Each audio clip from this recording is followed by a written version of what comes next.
Hi there folks, RevKev coming to you from New Beginning, live but on tape, so not really live. Okay, so you're a parent and you find out that your son or daughter is using drugs. What do? Well, if they're willing to, you can get them help right away on your own. If not, then you're going to need an interventionist. An interventionist is a person that basically comes in and forces a bottom by confronting your son or daughter that is a substance abuser, and helps them see the truth about themselves by helping them to have a moment of clarity, helping them to see how they're affecting the family and everybody that loves and cares about them, so that hopefully they'll be willing to go into detox, go into treatment, and get the help that they need. Now, there are a lot of factors that come into place for you as a family, because addiction affects the whole family, not just your loved one that's a substance abuser. Whatever chemicals they're using, whether it's heroin, alcohol, crystal meth, marijuana, whatever it is, or any combination thereof, addiction is addiction. It is a disease of the mind, it's the mental obsession, it's the disease of the body, the phenomenon of craving. When they put the chemicals into their body, they lose the power of choice. And because of this, it creates a malady of the spirit, where they do get depressed, and self-centeredness is at the root and shame is at the core.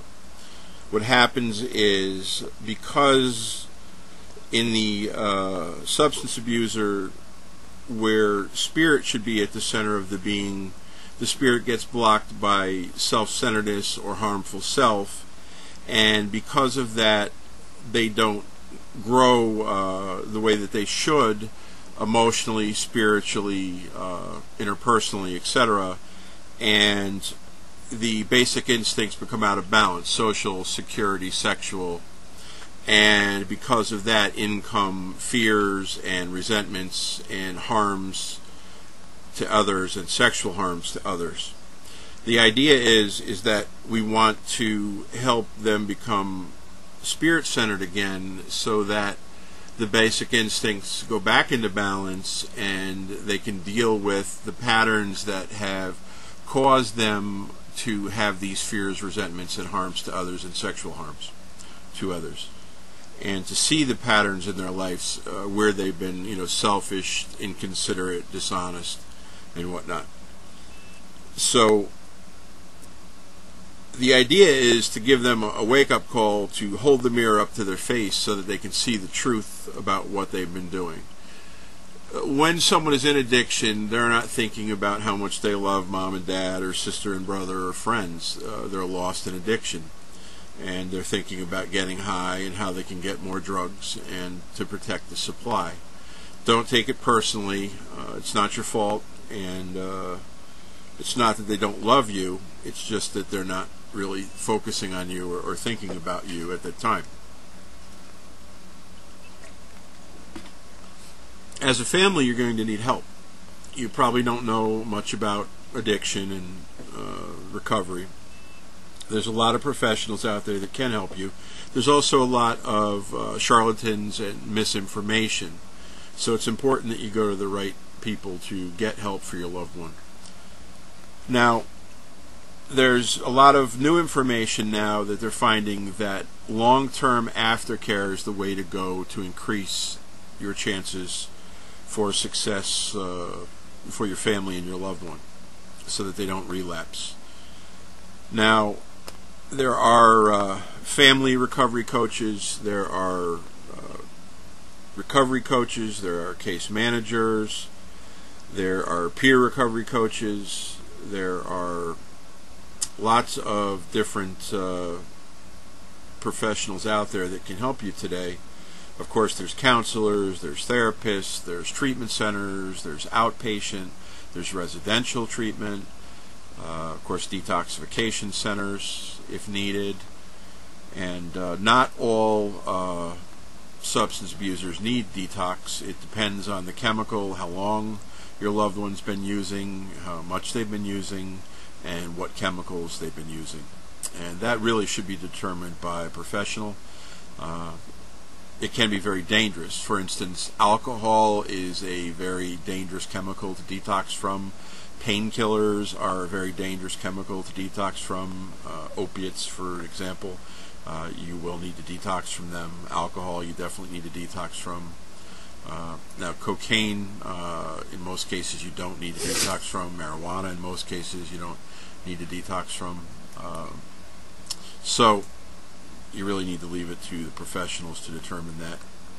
And also, the substance abusers themselves often know their own bodies, and they know, when they need to detox professionally or if they've done it themselves. But you don't want to put them in harm's way in any way, shape, or form. So you want to make sure that they get the medical care that they need in that circumstance.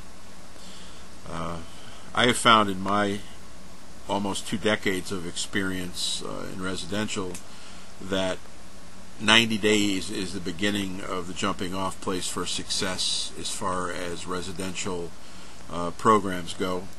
That's when substance abusers really start to have clarity of thought, when the drugs really start to come out of their system and the fatty tissues in their brains, and they really start to have clarity and really have a good foundation of recovery to build a sober life upon.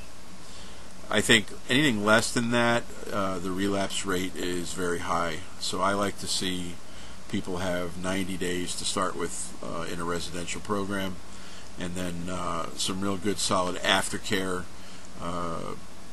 programming, support system. They need a vehicle to change, and then some sort of support system, be it a fellowship like AA or NA, coaching, recovery coaching, whatever it may be. They need some sort of support system to support that change, and a vehicle to change, like, for instance, a program, whether it's the 12 steps or whatever modality they may choose. There's several out there now, and they're going to need to choose the one that they want to work, that they will work, and that they're willing to work. And there's a lot of different tools that they can utilize, of course, journaling, meditating, praying, utilizing a coach, and there's different activities with that, anger logs, anger management, the family coaching for the family.